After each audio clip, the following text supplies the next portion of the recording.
Dr. Laura Hansen, owner and founder of Original Development and Therapy Center located in Dunwoody, Georgia.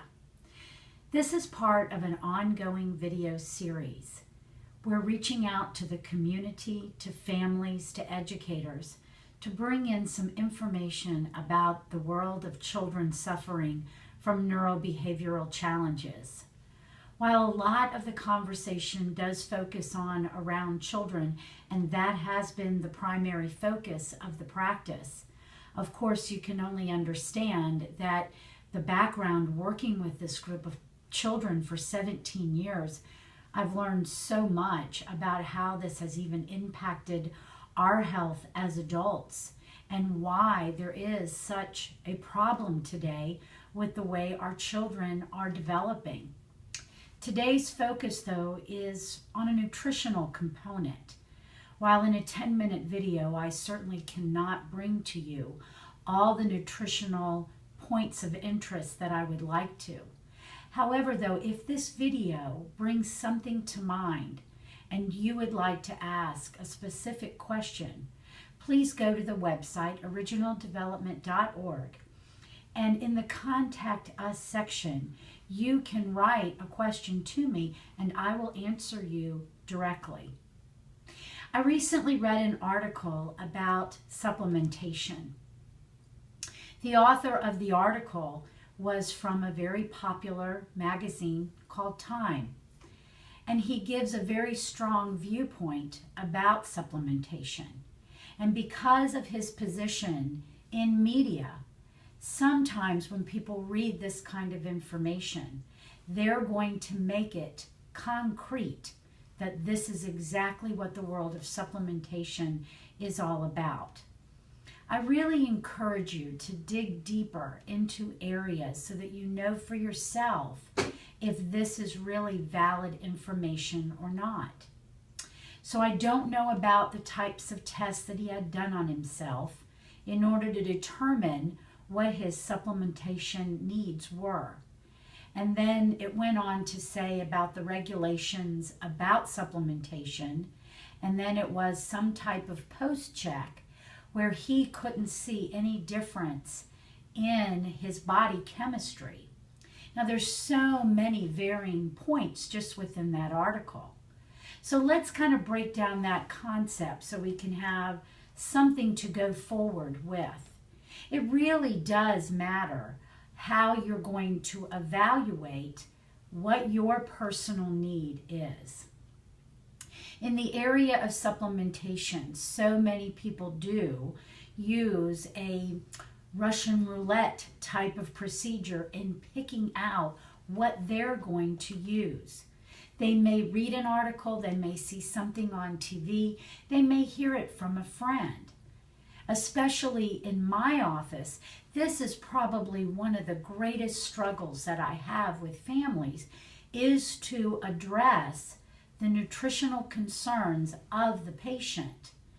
One of the ways that I prefer to do it is with a lab, and I prefer to use blood work. Now, there are many tests available, and I am always educating myself to find the best means of a functional test. It really does make a difference where these tests come from. Most functional tests are not covered by insurance, so it has a tendency to deter patients from getting this type of information because they're costly. However, what about the personal cost if you're not getting great information? In our traditional allopathic labs today, the within normal limits are being changed every year based on who took the test and what the averages were. So at best, you're being compared to an average. While in functional medicine, we look at the biochemical needs of human physiology based on gender, based on age, to determine what does this individual need. Now this particular profile is mine, so I can show it on my video. But this is a fabulous test. It's actually done by SpectraCell. This is a area of the different vitamins and amino acids and minerals that my body needs. And in this, it will tell me exactly where my reference range was. And then the yellow would indicate if it was borderline need. However, if it showed up that I only registered in this blue, then that would become an absolute need of my body. And then we could make determination what type of source of supplementation would we want to use. Now, whenever we can, food is best, especially for children. You know, if you just look at formula, infant formula today is manufactured. So if we just look at two particular vitamins, vitamin A and vitamin D, because they happen to be a high deficient area, especially in the autistic population. Where does vitamin A and vitamin D come from? Both sources need fatty fish in order to generate those vitamins, or oily fats. When you look at the natural compound of what a particular vitamin is, and now you're going to supplement it with something that's manufactured and in powder form, you have taken it further away from its natural source. And that's really what the area of holistic health is really trying to teach to the community. It isn't to say that you can only function on supplementation, because that's absolutely not true. But we have to look at our food sources.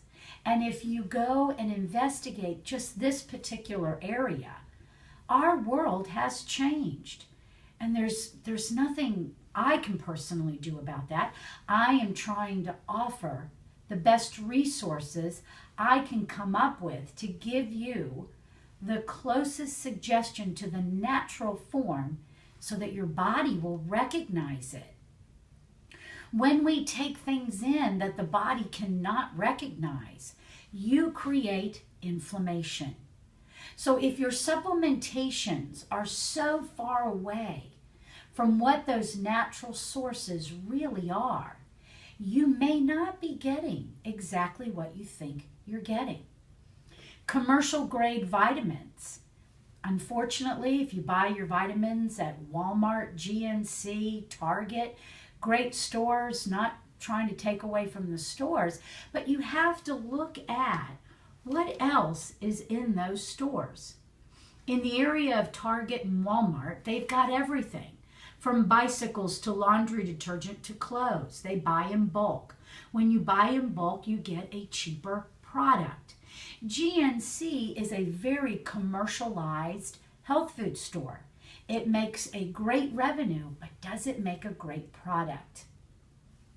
Some of your best resources are smaller mom and pop vitamin stores that can really give you concrete information. Or a practitioner like myself. I have a variety of vitamin distributors that I can go to and get information and find out how can I get the highest quality product to be able to give to my patient. So source really does matter. Testing really does matter in order to really find out what your individual needs are. Now, this is just a very global presentation on vitamin supplementation. I encourage you, if you have any questions, personal, about your child, or you just want to ask a question about a particular vitamin, please feel free to visit me on the web, www.originaldevelopment.org, contact us section, write me a note, and I'll personally respond. Thanks for your time.